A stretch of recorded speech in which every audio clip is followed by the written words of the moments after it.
Olá, seja muito bem-vindo a mais um Conversa de Balcão. Eu sou Elisângela Colodete e o assunto de hoje é o fascinante universo da cultura geek. Nos últimos anos, a cultura geek furou a bolha e se tornou uma das maiores influências na cultura contemporânea. Uma pessoa geek está diretamente ligada à tecnologia e à cultura pop, sabia? Aqui a gente está falando de quadrinhos, jogos, e-esportes, K-pop. A cultura geek mostra como a tecnologia, as comunidades globais estão mudando a forma da gente se entreter, se divertir, se conectar também.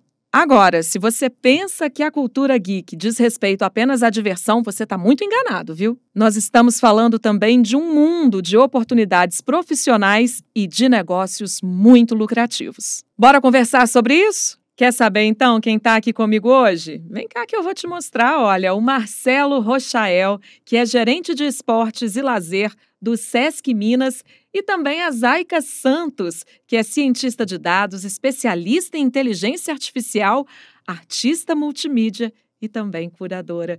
Pessoal, muito obrigada por estarem aqui com a gente. Sejam muito bem-vindos. Obrigada pelo convite. Satisfação.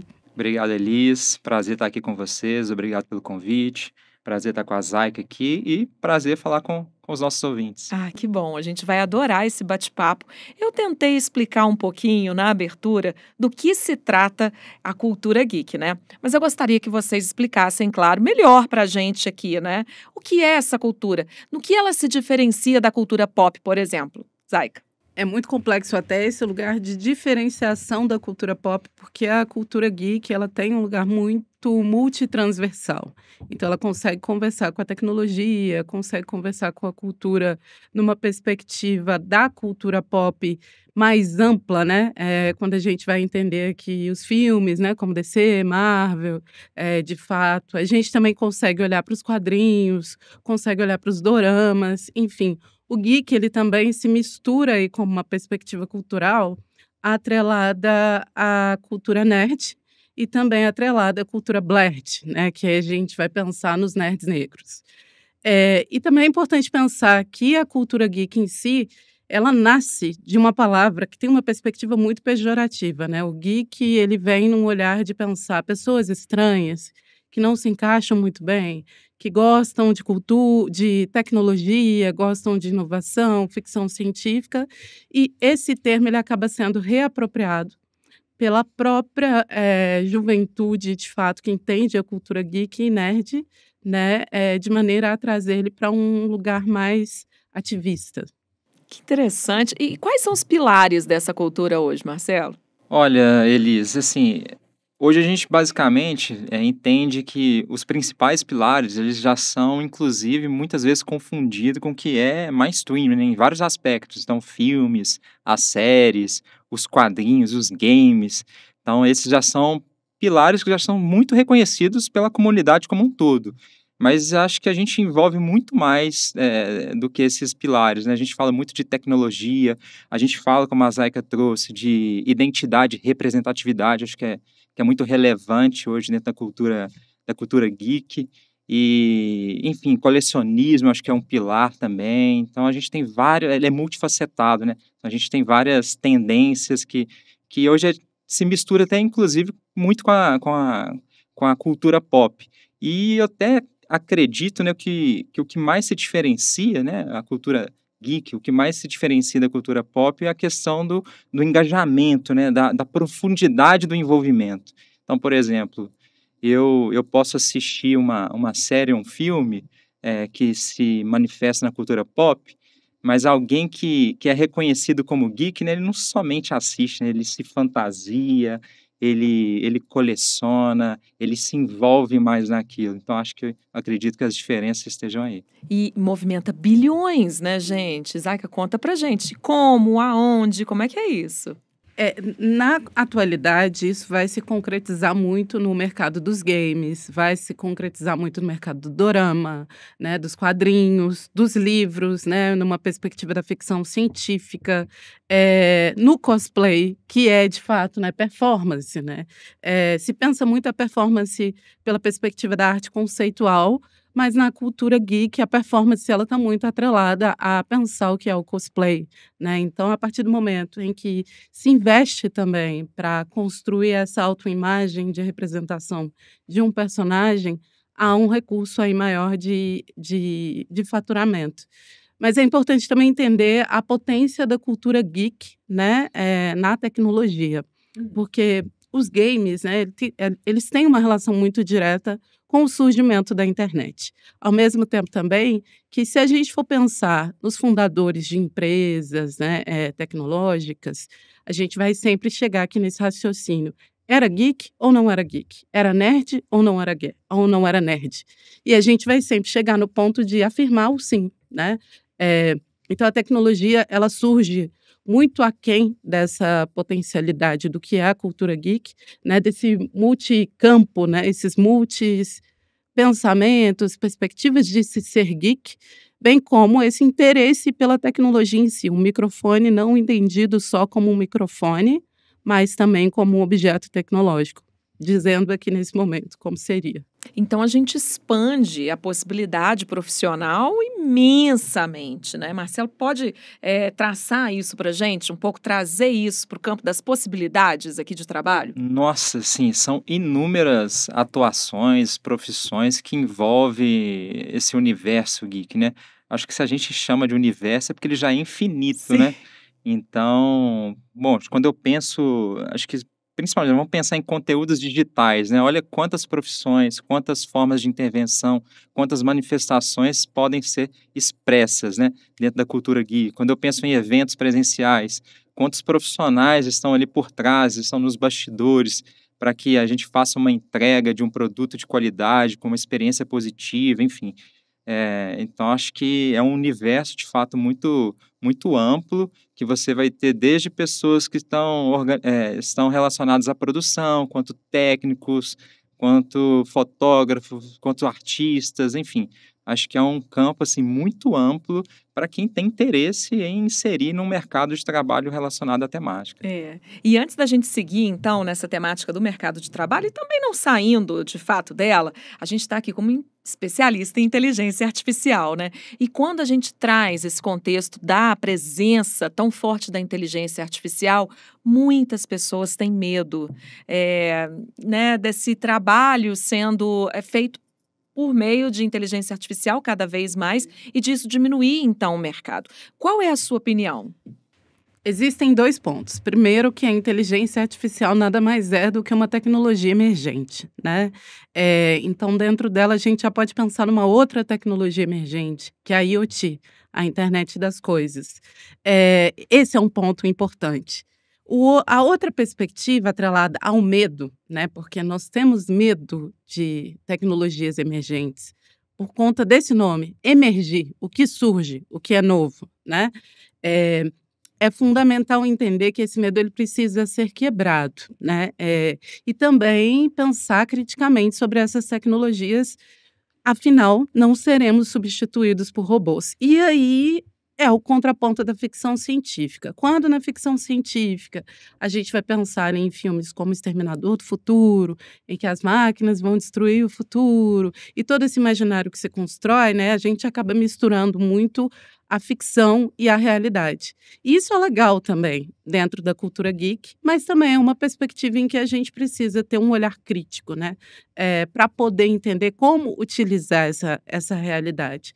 Então, há uma discussão muito forte, né, quando uma empresa de tecnologia ela assume um espaço em que se pode realizar uma reprodução de um quadrinho, uma reprodução de um filme ou uma reprodução de uma ficção, né?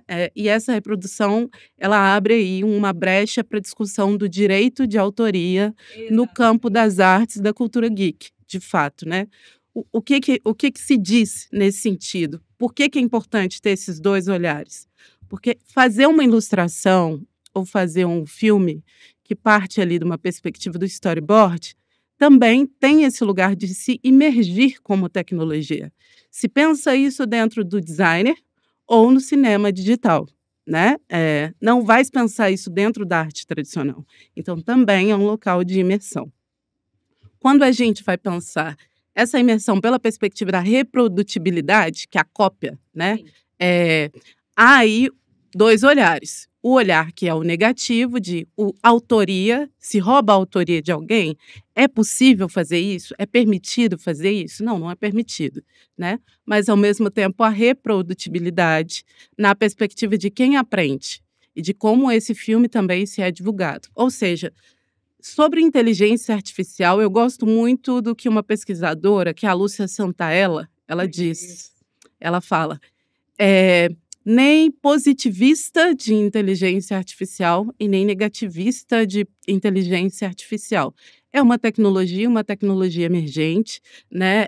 A ilustração digital, ela perpassa por esse lugar da inteligência artificial desde quando é ilustração digital.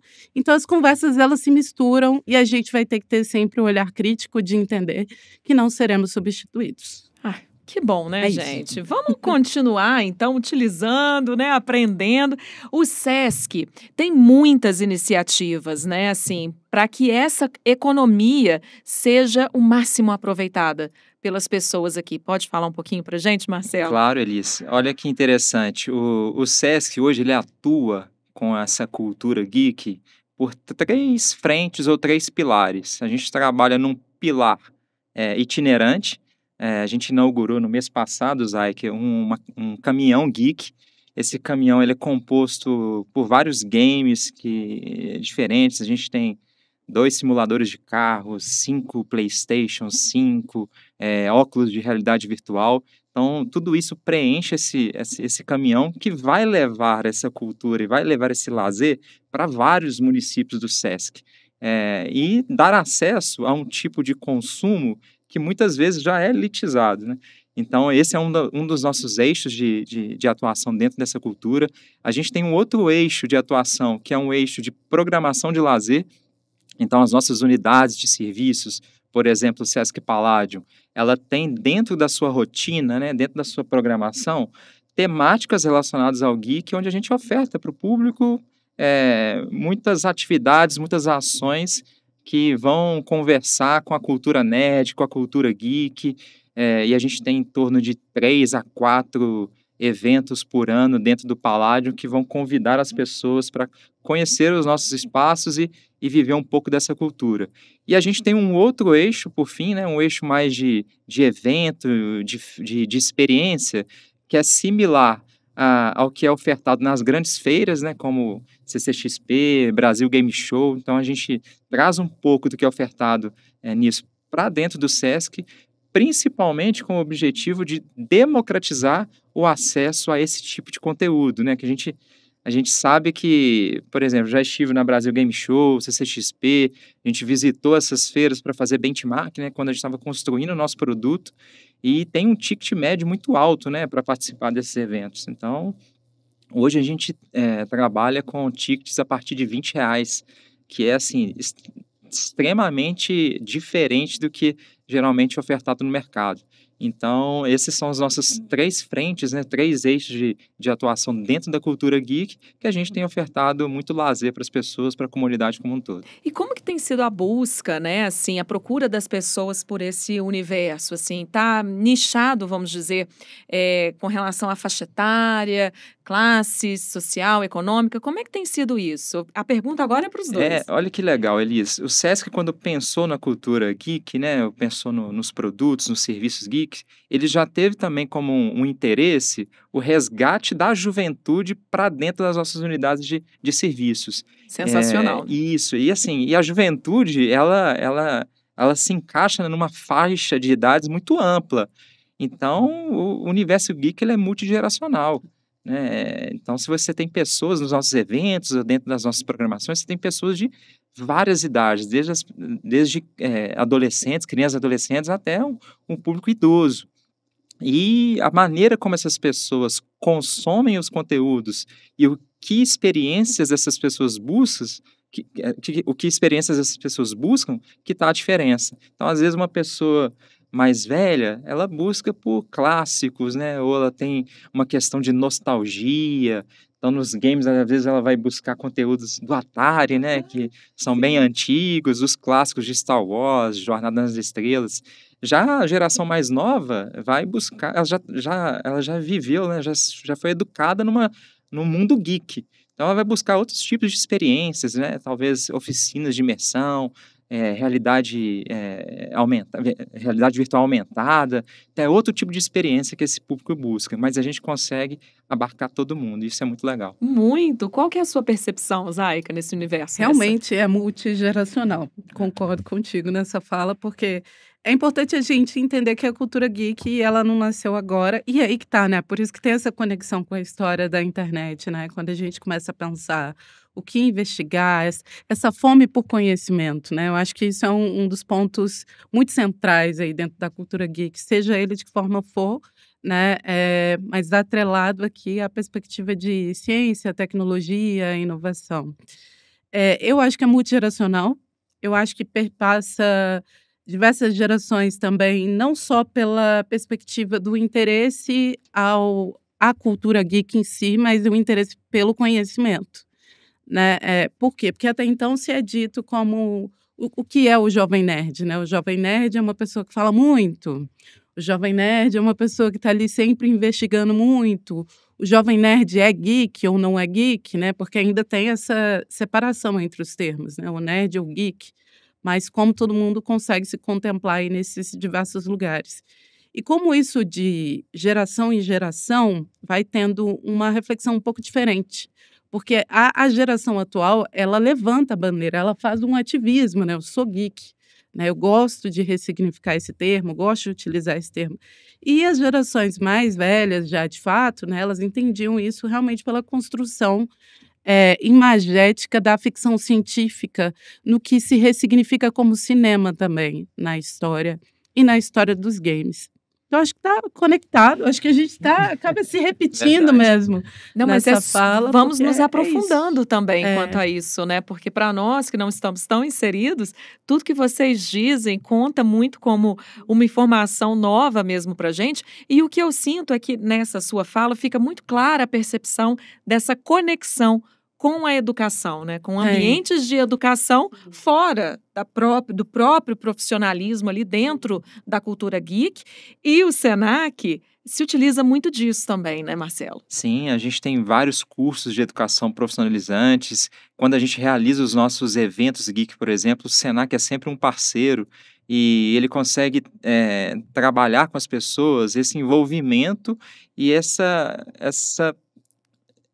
pinça, né, para trazer as pessoas para uma visão de que, olha, existe um mercado, um universo onde eu possa me profissionalizar e me diferenciar de outros campos de atuação do mercado. Então, até do ponto de vista muito prático, né, como que o Senac tem nos ajudado, né, a difundir essa cultura geek? Nos nossos últimos eventos no Paládio, o Senac ofereceu oficinas de drinks. E eram oficinas de drinks geek. Então Como ensinou assim? a fazer lá a cerveja do Harry Potter, obviamente sem álcool, né, Gente, que mas fez uma legal! oficina de construção da cerveja do Harry Potter sem álcool, porque a gente é um evento, né, que atende, várias idades, então trabalhamos, com essa questão. O Senac também ofereceu uma oficina para cosplays, né, de maquiagem para cosplays. Então as pessoas que querem, iniciar não só nesse universo, seja como um hobby, mas também como uma questão profissional, a partir da oficina, ela pode entender e: "Olha, isso aqui eu levo jeito para isso", ou "Isso eu tenho Mercado, prazer né? nisso". É mercado. Então são formas da gente acabar, tocando as pessoas, educando as pessoas e gerando, às vezes, uma mudança num hábito para que ela se aprofunde naquilo dali para frente. E as parcerias têm rolado com artistas, né, com empreendedores culturais. Explica pra gente um pouco desse lado também. Sim, a gente acaba movendo toda uma cadeia, um ecossistema geek, né, e impulsionando o setor econômico, contratando diversos artistas, dubladores, quadrinistas, enfim. Então a gente acaba movimentando muito essa cultura, a gente traz o comércio também para dentro dos nossos eventos, né, então lojistas acabam oferecendo seus serviços dentro do nosso evento. Eu citei aqui, né, que um dos pilares do universo geek é o colecionismo, né? É. Então, muitas pessoas vendem itens que são colecionáveis, os funcos, as canecas, enfim, né?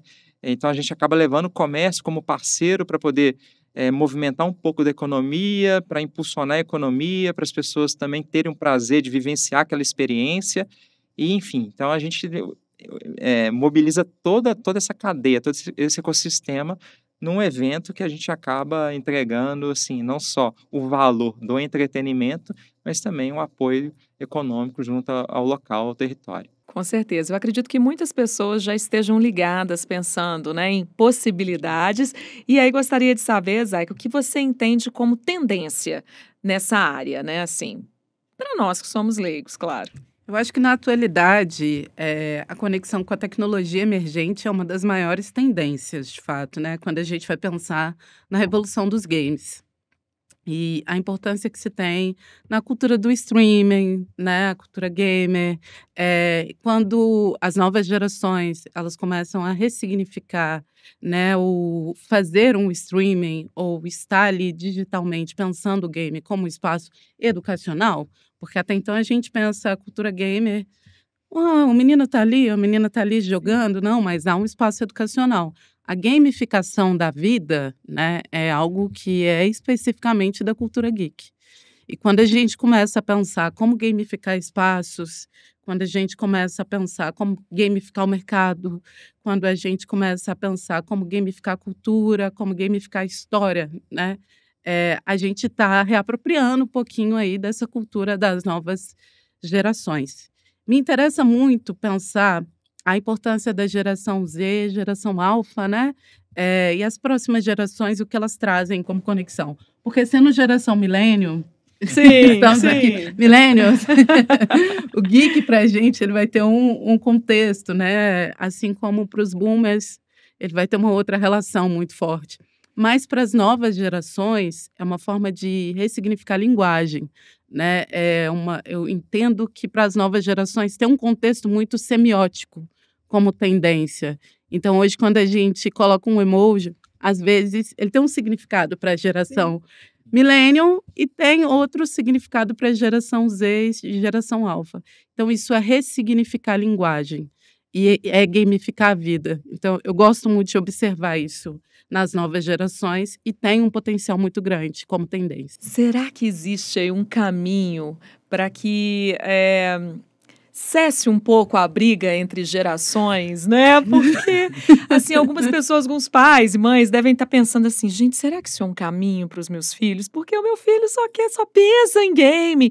E, às vezes, pode ser um caminho para que ele se interesse, até por se desenvolver em outras áreas. Pode ser? Com certeza. Ufa. Porque o mercado, ele existe de diversas maneiras, né? Ele se conceitua de diversas formas.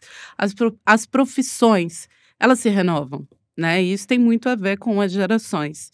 E aí que está o problema, porque, por exemplo, quando a gente vai pensar em inteligência artificial, sempre se conversa pela perspectiva da substituição e nunca pela perspectiva da educação. Criação também, né? A educação, a perspectiva da criatividade. E aí, quando a gente pensa, por exemplo, millennials, vou voltar para a nossa geração, sempre volto. Nós passamos uma transição tecnológica, né? A máquina de escrever para o computador, né? Essas novas gerações, elas estão tendo outras transições tecnológicas, então elas acabam se ressignificando, né? O game, ele pode ser nostalgia, ser geek também pode ser uma nostalgia para essas gerações no futuro. Então, acho que a importância de não delimitar o tempo na conversa geracional pode ser uma forma de se acolher, né, enquanto gerações. Com certeza. E o Senac sempre muito antenado, porque a gente sabe que é assim, né? Aproveita essa imersão, né? E, enfim, esse diálogo possível e torna o acesso, né, mais próximo às pessoas, né? É isso, é isso. E assim, a gente já tem como política, né, democratizar o acesso a muitos dos nossos serviços. E não é diferente com a temática geek, né? E é importante que a gente, de certa forma, popularize esse universo, não somente do ponto de vista de conteúdos, né? Mas de conseguir fazer com que todas as classes, todas as pessoas consigam consumir para aprender, né? Se educarem também por meio dessas relações e construir, acho que um convívio que vai quebrar alguns estereótipos antigos que a gente tem relacionado ao nerd, ao geek, enfim. Eu Pois acho que é. tudo isso é muito importante. Para quem quiser conhecer mais, por onde começar, na sua opinião, Zaica? Nossa, essa pergunta ela é tão Difícil? complexa. É porque hoje o acesso ele é muito amplo, né? Se a gente for pensar pela perspectiva digital, pensar em ilustração digital já é um lugar de entrada, né? O quadrinho, os filmes, e aí que tá, né? Esses filmes, de fato, quando eu falo aqui é cultura pop, isso já se mistura. Então, vou fazer uma citação, por exemplo. Black Panther, né, que é o Pantera Negra, que é um filme que ele vai ressignificar também, dentro da perspectiva da cultura geek, a cultura nerd, a cultura blerd, né, a perspectiva de nerds negros, enquanto um local de história e de representatividade, né, autorrepresentação. Vou usar esse termo que eu acho que é melhor. Porque até então a cultura geek também, ela perpassa por um lugar de apagamento, né? Na perspectiva da população indígena, da população negra, né? E esses lugares, eles vão se ressignificando. E aí sim a gente chega nessa diversidade, né? De pensar como atingir todas as gerações, como atingir todos os lugares sociais, na perspectiva da autorrepresentação. Mas ao mesmo tempo isso também se quebra de maneira geracional, porque hoje não há um lugar de só se representar como forma e como estética, mas também como conhecimento e como oralidade, né? E como versar. O que é ser geek? Eu falo muito que, por exemplo, aqui em Minas Gerais, de fato, eu tive um histórico muito grande de vivência dentro da cultura hip hop. E ali eu era uma geek disfarçada, né? Porque até então existe uma personificação, né, dentro do hip hop que se convenciona muito também com a história da cultura geek, mas se convenciona com outros lugares culturais. Isso tem uma potência, tem uma importância muito grande. Mas o geek em si, né, o nerd em si, né, ele acaba tendo um estereótipo muito marcado historicamente. E quebrar esse estereótipo, eu acho que é o melhor lugar de entrada, né? Que é, assim, ressignificar o que se entende como conhecimento, ressignificar o que se entende como aprender. Está muito conectado à aprendizagem, esse lugar de entrada. Então, mesmo que eu fale, pode ser através do cosplay, pode ser através dos games, pode ser através do VR, né? Pode ser através de um livro, pode ser através de um filme. Eu acho que tem muito a ver com ressignificar o entendimento do que é expressar e se aprofundar com o conhecimento. Cada um pode construir essa história de uma forma diferente, né? É muito subjetivo. Exatamente, é o que mais pulsou dessa sua fala nesse momento, que é Sim. muito subjetivo, né? E aí, Marcelo, vamos aproveitar, né? Para as pessoas que querem ter essa porta de entrada ali por meio do SESC, né? Qual que é o caminho, na sua opinião? Como é que elas podem começar? Ótimo. Hoje o SESC, a principal forma de atuação dele dentro do universo geek são pelos eventos presenciais, dentro daqueles 3 eixos de atuação que a gente falou. Então, a porta de entrada consuma um dos nossos eventos, visite, verifique aquilo que mais te gera afinidade, né? Eu costumo dizer que a melhor maneira de você iniciar é por aquilo que você mais gosta, né? Porque você tem maior paixão. Porque aquilo que você tem paixão, você consegue sustentar mais, né? Talvez as barreiras que a gente encontra, a gente consiga superar com maior facilidade, uma vez que você tem um certo prazer naquilo. Então, visite um dos nossos eventos, participe dos nossos encontros. Ali pode ser que você encontre um filme, um quadrinho, uma ilustração, um dublador que você reconheça que pode ser o seu talento também. Enfim, várias ações, atividades que vão te despertar para esse universo. É super amplo, né? E lembrando que o estado inteiro pode aproveitar, não é isso? Exatamente, exatamente. Hoje tem acontecido mais dentro do Sesc Palladio enquanto programação de lazer, e o time do Palladio faz isso com muita qualidade. Até mando um abraço lá para o Robinho, que é um dos grandes produtores que a gente tem, para a Priscila e para o seu time.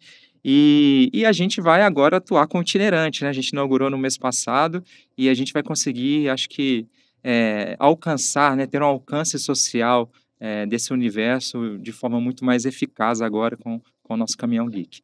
Maravilha, a gente está chegando ao fim. Eu queria pedir à Zaika para deixar, né, um último recado aqui, uma mensagem nesse tema para todos nós, né, para o pessoal que está ouvindo a gente, assistindo aqui. Bom, acho que a mensagem que eu deixo é que educação é sempre necessária, né? E ela, de fato, vai complementar o que a gente pensa como visão de futuro e visão geracional.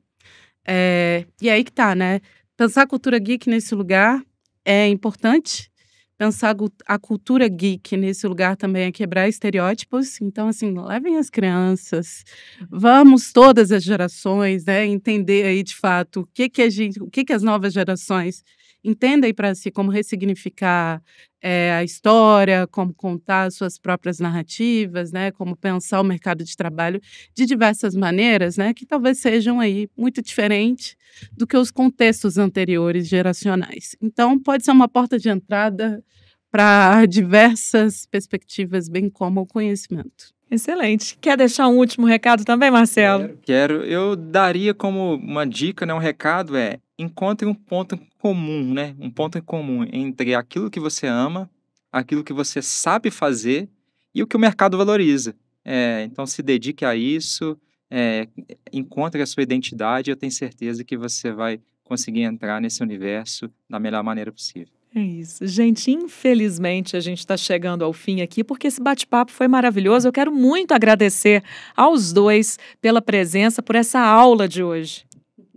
Pô, eu que agradeço, Elis. Foi muito bom estar aqui com você, bater esse papo com você, com os nossos ouvintes, aprender com a Zaika. Obrigado, viu, Zaika, pela oportunidade de estar aqui nessa conversa de balcão com vocês. Para mim foi um aprendizado enorme. Muito obrigado. Eu que agradeço de estar aqui com vocês. Foi maravilhoso essa troca, né? Também pensar aqui pela perspectiva de quebrar esse lugar de sempre estar ali atrás da telinha do computador, mas fazendo uma troca em conversa coletiva e pensando essas novas perspectivas de futuro. Com certeza. E a gente espera, né, pessoal, que essa conversa de balcão aqui tenha aberto ainda mais a sua mente, que você tenha mais conhecimento agora sobre essa cultura geek, possa se aprofundar, seja para expandir a sua vida profissional ou pelo lazer mesmo, pela diversão, né? Aproveite, viu? E acompanhe a gente, tá? Nas redes sociais. Muito obrigada pela sua audiência até aqui. A gente se encontra, claro, no próximo Conversa de Balcão. Eu estarei esperando por todos vocês, tá? Até lá!